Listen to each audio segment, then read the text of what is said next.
Hi, my name is Katie Moyer, and I have been a fitness professional since 2008.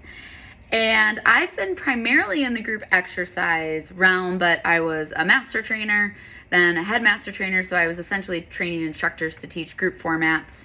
And then I was training master trainers to take these formats and go to the big gyms and train instructors. So I still teach. It's wild and crazy to think about, but I went from total turbo kick, insanity, crazy cardio person to PiYo to now I teach yoga.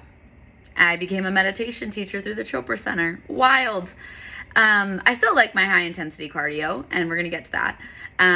But what I think is really great is this new program I developed called Yoga Intervals is probably one of the favorite things that I've ever taught. And even if you followed me through the Beachbody days of life, if you ever do, it's called Body now, BODI, or you go to, if you did Beachbody On Demand back in the day, one of my favorite workouts was a 30-minute workout where we did Insanity. We did a warm-up and an Insanity block, and then we did PiYo flow. And I think maybe that was a long time ago. The reason why I was so passionate about bringing that to Beachbody On Demand was because I love that mix. I love this high-intensity cardio. That short, sweet, gets to the point, pushes me, makes me uncomfortable, is super hard. I'm not going to sugarcoat this. Super hard. But at the end of the day, what I love the most is then, because I pushed myself so hard, because I was sweating, because I was completely out of breath, then when we get to the yoga portion or the flow portion of PiYo at that time, I felt more relaxed. I felt more like, okay, now I can really get a little bit more out of this. My muscles are warm and I can really ease into this. This might not be for everyone, and that is absolutely okay. Listen, yoga intervals probably wouldn't have worked for me a while ago, but it feels so good on my body. So good on my body. And so ideally, the whole point of this video is to kind of give you an idea of why would you want to mix and match in high intensity cardio with yoga? Right? Well, can you do one or the other? Absolutely. Have you ever met someone who's like, I am so stretched out. I need to do less stretching in my life because I am maxed out on all my stretching. I'm not tight at all. I have no stress. I have no tension. I have no inner qualms going on upstairs and spinning thoughts that maybe quieting myself on the mat would help. Because if you are, hey, I want to say mazel tov, congratulations. But even me, someone who teaches yoga, teaches meditation, who really, really tries to be very mindful of her thoughts, I still struggle sometimes. And so you could absolutely do these on your own or separate them depending on how much time you have. But I do really believe a workout doesn't need to be more than 30 minutes. If, big asterisk, if you do it correctly and you're putting yourself in situations to get the most out of what you're doing in that 30 minutes. That's the kicker. I mean, that's the kicker with anything. It doesn't matter how long or short, it's are you actually intentionally present while you're doing it, and know that when you're doing this, it's going to help you get to your goals. And that's the whole point of this video. I know it's been a long intro, but why hit intervals? Why would you pair that with yoga, or why even do intervals? Why do this thing called Tabata, which I love? Why would you do that? Why would you push yourself as hard as you can for 20 seconds and rest for 10 and do that 8 times in a row for 4 minutes? Why?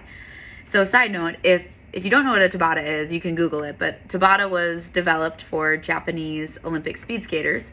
And essentially it is 20 seconds as hard as you can go, any cardio you want, going crazy, 10 seconds rest, and I mean legit rest, where you're still walking, but all you're focusing on is breathing. It's active rest, meaning you're just standing up. I don't want you lying down on the ground. And then you repeat 20 seconds as hard as you can go, 10 seconds rest, 20 seconds hard, 10 seconds rest. You repeat that a total of 8 times. So that's 4 minutes. It's tough. It's tough for me. And I do Tabatas all the time. The whole point behind that, or whether you do some kind of interval training, let's say you're going to do other HIIT trainings where you're going to go as hard as you can for 45 seconds, rest 15 seconds. Maybe you are going to do an Insanity block where you do 4 moves, 30 seconds each, take a 30-second rest. Do 4 moves, 30 seconds each, take a 30-second rest. Do another 4 moves, 30 seconds each, take a or do 1 minute of a power move. So essentially you're working 2 minutes, 30 seconds rest, working 2 minutes, 30 seconds rest, working 3 minutes. So you're working longer than you rest, right? You can always change up an interval. An interval is just a work to rest ratio, and you can change it up however you want. But here's the deal. When you are working, You have to own the fact that you are going to push yourself as hard as you can in that moment. Now, you might be sore from the day before, so that 10 looks a little different than the day before, or maybe you're feeling really good, so that 10 looks a little different, or maybe you tweaked your back, so you have to modify some burpees and maybe don't go to the floor because you're taking care of your back. Like, I still believe in all of that. If anyone follows me from my Live Your 10 days, I absolutely believe in that. But you also need to be very mindful that in that 120 seconds, you have to go as hard as you can. As hard as you can. Actively rest for 10 seconds and then as hard as you can. Again, for any interval you're going to do, even in Insanity, if you're going to work for 2 minutes, work for 2 minutes. Be focused, be present, give everything you can to that moment. Why? Why? Like, because trust me, like, I know it's good for me, but like, why do I want to push myself when it's so hard? It's a great question. I ask myself it all the time. I do have this weird thing about me, though, that I know that internally I am someone, I can just turn it on. I can push myself. I can get myself to work out really when I don't want to. I know the satisfaction that I will feel. I will feel better after a workout. So I get that I do have that somewhere. I don't know if it's a gene or somewhere in my mind, my body, my soul, or my body just knows it feels better when it moves. But if you're someone who like truly hates working out, I get it. There's things that I truly hate doing. And you got to find a way to motivate yourself past that because, listen, life is tough. It doesn't matter if it's my corporate job. There's things in that I absolutely hate. But I always try to think about, okay, but why am I doing this? Like, if I really hate this, why am I going to go and do this? And that's where it goes back to this beautiful book I read when I got out of college so many years ago called Start With Why by Simon Sinek. And he talks a lot about you have to know the why. And why? Why work so hard in an interval? Why? It's a great question. Fair. I like it when people ask me that question. You want to know why? One, to prove to yourself that you can do hard things. That's first and foremost. If you can prove to yourself that you can do hard things like a Tabata, what else can you do that's hard out there? Right? I mean, that's a big part of it for me. Just energetically, emotionally, spiritually, mentally, even physically. Like, if you can learn how to do that, where else are you holding yourself back from just because it is hard, it's uncomfortable, it sucks. But when you conquer that and you feel that, where else does that end up in other areas of your life? What other areas are going to be like, this is going to be hard, but it'd probably be worth it at the end? So that's number one. It proves to yourself that you can do hard things. Number two, scientifically speaking, it gets you into something called EPOC, excess post-exercise oxygen consumption. EPOC is essentially when our bodies are at rest, our cells like to be at something called homeostasis. So homeostasis is like everything is like Goldilocks and the Three Bears. It's just right. We don't want to be too hot. We don't want to be too cold. We want to be just right. We don't want to have too much hydration, but we don't want to be without hydration. We want to be just right. So think of it like your temperature in your house. Maybe you're someone who likes 68 degrees. Like that's your homeostasis. Just right. If it gets a little colder, you got to kick on the heat. If it gets a little hotter, you kick on the AC. So your cells like to be at homeostasis, or your house likes to be at 68 degrees. We're just going to use that analogy. Well, when we push our bodies so far past homeostasis, or this is 68 degrees, and we push it so far past to 101 degrees. Well, now it's going to take that much more energy to come back down to go back to homeostasis. Because our bodies, no matter what, want to go back to homeostasis. It's the same kind of concept people have asked me about cold showers or cold plunges. Like your body's so cold, so it's going to take that much more energy to get back up. It's a delayed onset of dopamine, and I can get you into the Dr. Andrew Huberman like podcast where he goes really into the mid-anterior cingulate cortex and how doing hard things and delayed dopamine release is so good for us, but that's for another video. This video is all about why would we put yoga and intervals together. Well, one, to prove to yourself that you can do hard things. Two, because of EPOC. This EPOC, think about it, when you push yourself so far past normal, it's going to take that much more energy to come back down from normal. If you're at 68 degrees and all of a sudden it's 101 degrees, your energy bill goes up, right? Because you have to pump out that much more AC to come down. In the winter, if it gets really, really cold, it takes that much more energy to regulate your house to 68 degrees. Thus, when you push yourself really, really hard in any interval, guess what? You are pushing yourself so far past normal, so you're going to burn that much more energy coming back down from that high to homeostasis. So this is why in the 4 minutes of a Tabata, or let's say the 9 minutes of an insanity interval, or any interval that you're doing, any cardio, you're probably not burning any more calories than you would if you did steady state cardio for that 4 minutes or 9 minutes or however long. What you are going to do is kick up your heart rate. You're going to kick up the amount of energy you're burning after the workout. So you burn more calories 24 hours after the workout. That's why. And that's why I think it's really, really important that you understand that scientifically, not because, well, one, I'm kind of a science geek. I think it's fascinating. Our bodies are so smart and they do this. But two, it's really because when it really sucks in a Tabata, when it really sucks in an insanity power move, when it really sucks in any interval, and you're like, why am I going to push myself? I hope that gets you to lift your knees a little higher. I hope that gets you to sprint a little tougher. I hope that you're like, dang it, I can do 2 more seconds of anything because I'm gonna max out on my EPOC today and get the most out of yourself, because why wouldn't you? And that's really my last point, is with intervals too, it's such a great challenge because it's like, why not? You have no idea what you're capable of until you try it. Now, maybe you do try it and you absolutely hate it. Listen, I'm someone who believes you should follow your truth, and I don't think you should ever do something you don't want to do. Absolutely not. However, if you are someone who thinks, yeah, I want to give that a try, I think you should. Message me, email me. I mean, it's not that hard on social media, especially if you're watching this on YouTube now. I mean, it's pretty easy to find me now. Let's talk. Maybe you want to come to one of my yoga intervals classes in Madison, Wisconsin at Fred Astaire Dance Studios. Woo-hoo. You don't have to be a dance student or part of the Fred Astaire dance family, but pretty cool if you are. I'm going to tell you. And I'll come to your first lesson with you if you want. But then the second part of this is, so why put it together with yoga? Yoga is meant to be when your muscles are warm, right? You want to stretch them. You know, there's a lot of things that we do in yoga where we're trying to build heat, or they'll talk about the Mula Bandha, the fire in the belly, and all these things. Well, sometimes I'm just anxious and I just need to work out a little bit more energy, and now I can calm myself. So one of the reasons mentally I really like this is that when I do an interval beforehand, I feel like I get all this nervous energy out. So now, even if I'm moving through a yoga pose or I'm doing sun salutation and it's not necessarily a static hold or an isometric hold, I'm much more present to it because I've kind of gotten that nervous anxiety out of the way.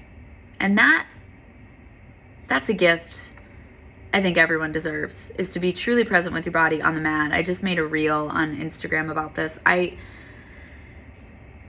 think there's something magical that happens to me on a mat. It just happened this morning, actually. I'll get teary-eyed, but I was driving to teach yoga, and I was so mad and so angry. Like, I just feel overwhelmed. I couldn't sleep last night. I'm so tired. Like, I woke up where I had to put ice cubes on my eyes because I couldn't open them. They were so puffy.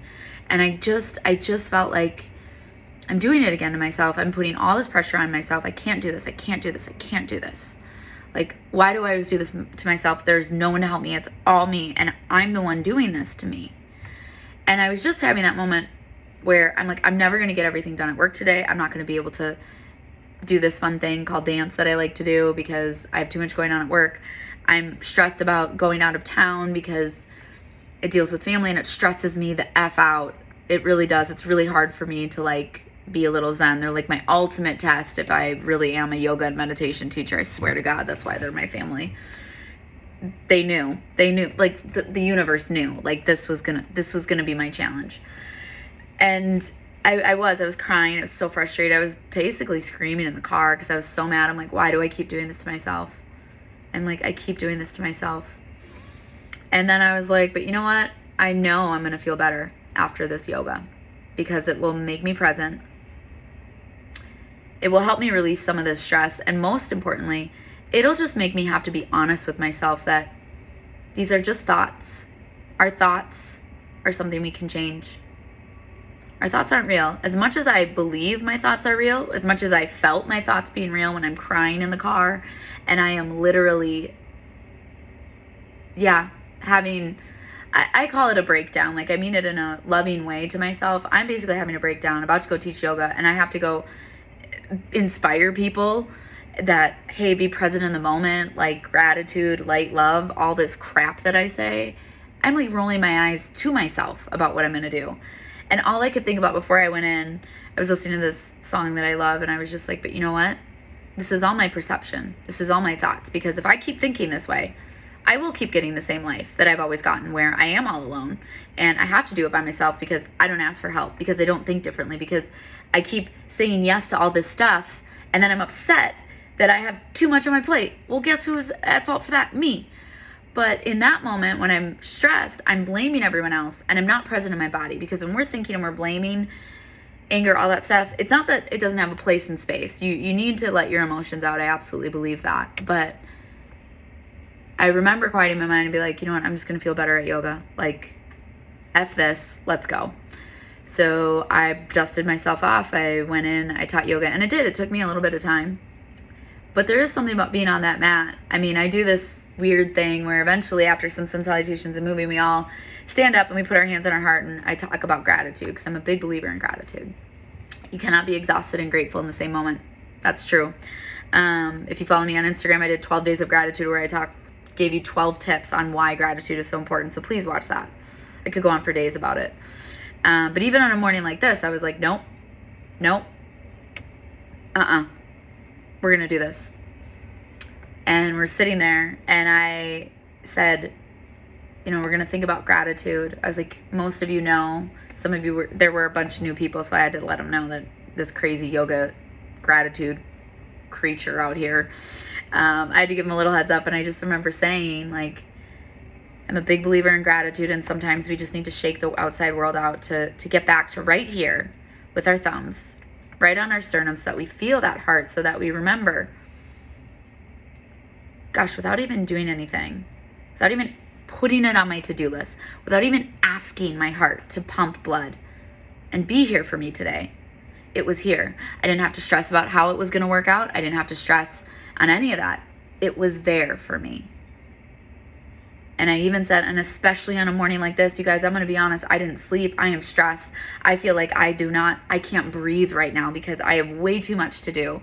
I can't keep up with everything. I have these big goals and dreams, and I can't reach them because I keep trying to do everything on my own, and I'm not changing, and I'm not listening.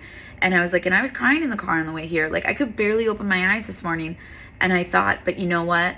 As soon as I get to yoga, as soon as I let that outside world go and I get on the mat, I'll feel better. And it's not going to be right away. It's going to be a while. And I was like, and this is probably about 20 or 30 minutes into class. I'm like, and now I feel this. And I go, and I know that some of you are new to this class and you don't know me. And that's okay. And you might not even know anything about gratitude. And if you're thinking right now, hey, I don't have anything to be grateful for. I felt that on the drive here. I was crying and screaming in the car. But this is what I will tell you right now that you can tune into. There's an energy in this room that I want to give you that I am so grateful you showed up. And I'm so grateful for yoga because it makes me get back to this. That's why I'm teary-eyed. It makes me confront myself. Confront all the inner demons, all the things that I do to hold myself back. Even though 40 minutes before that, I'm in a car blaming the outside world. Yelling how it's everyone else's fault. It's my corporate job. It's my anything. I mean, I could have blamed anyone at that point. It could have been my dance instructor. It could have been my parents. It could have been my sister. It could have been my car. I mean, it didn't matter. The point was, I was just so angry. I was looking for everything outside of me as to how they were wrong. It was their fault that I don't have my dream life. And then 40 minutes later, I'm in yoga and I think,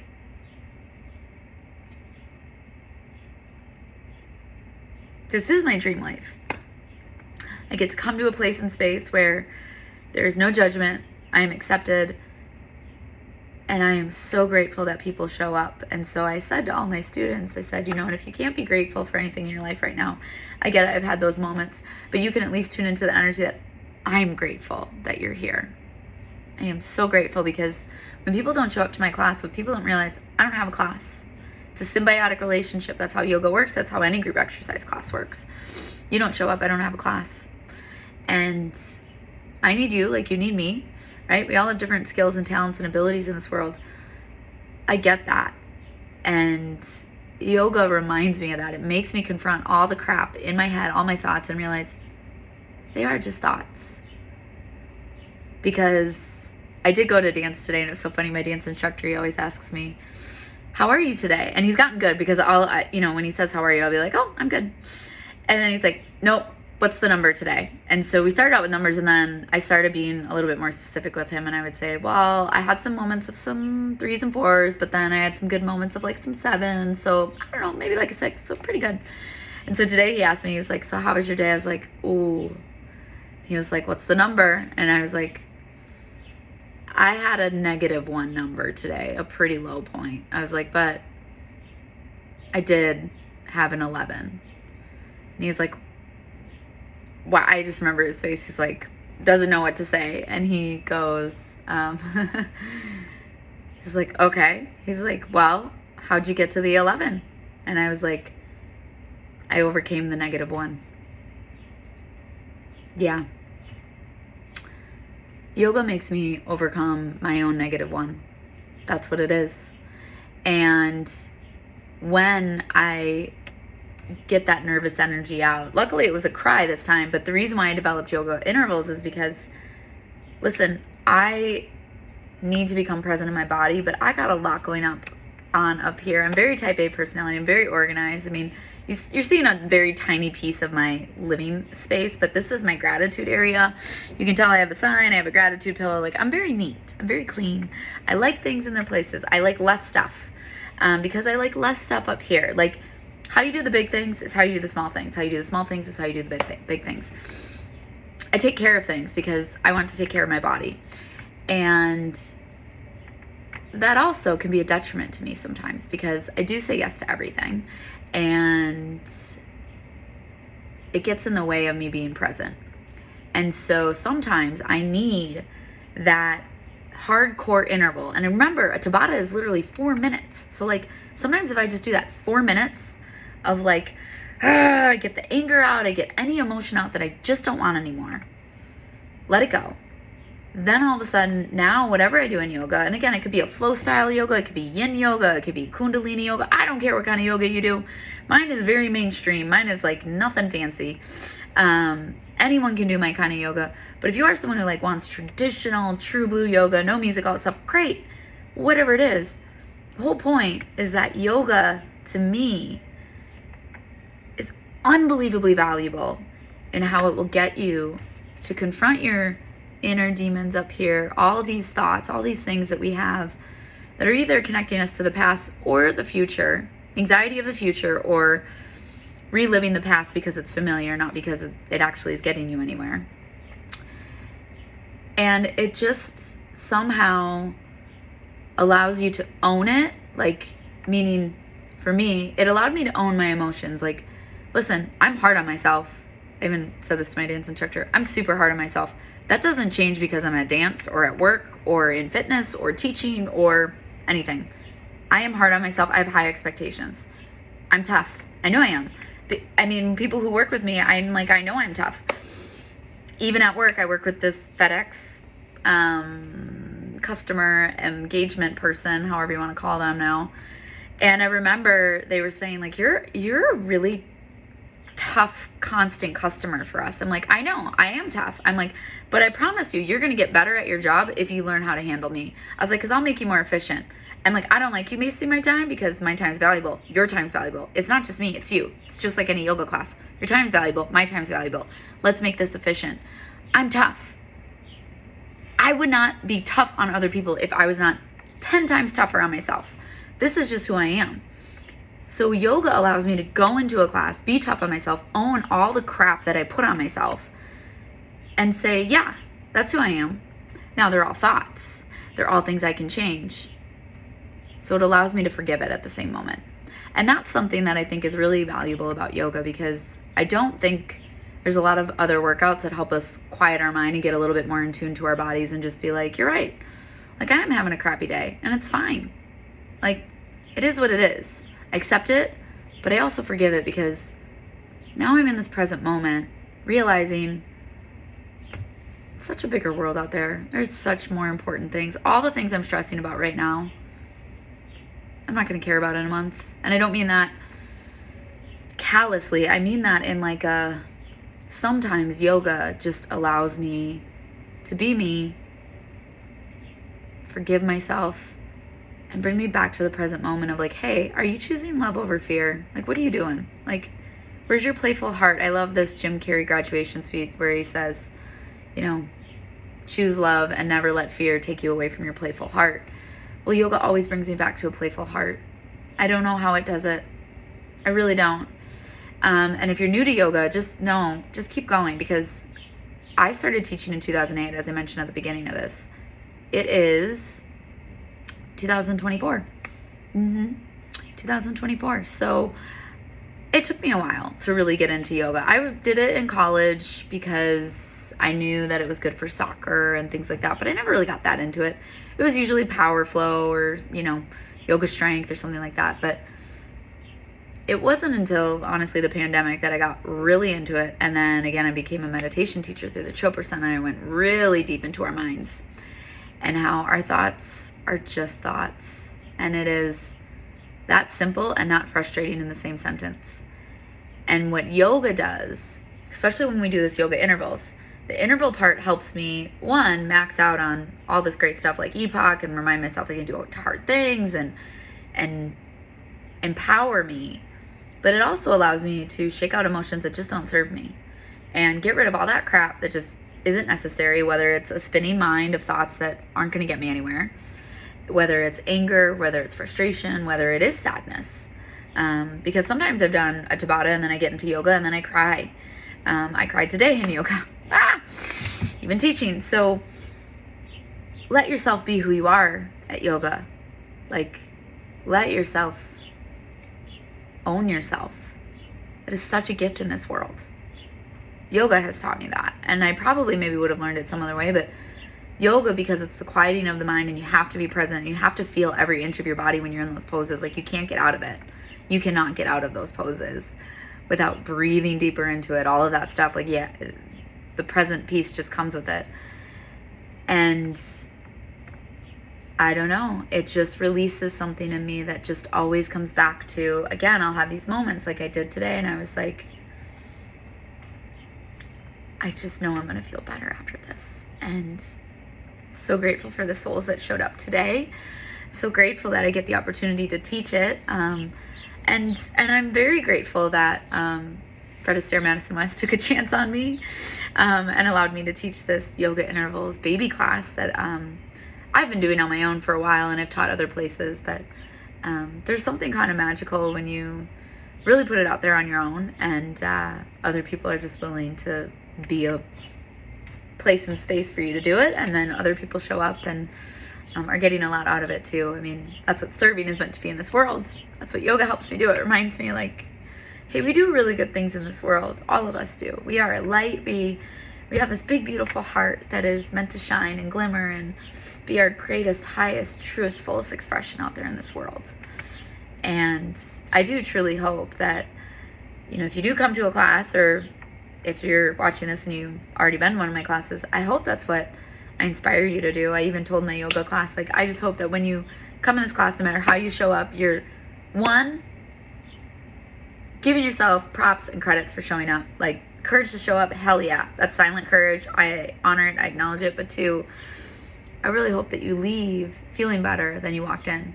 It's all I can ask. I don't care if you sat in child's pose the whole time. I don't care if you jumped, you did push-ups on your toes, not your toes. I don't even care if you did the whole Tabata or you only made it through 3. And then next time you make it through 4 and then 6. Like, it doesn't matter to me. The fact that you showed up is everything. And I just hope that I can be a catalyst. I can be something that helps you feel lighter and brighter to go shine in this world, because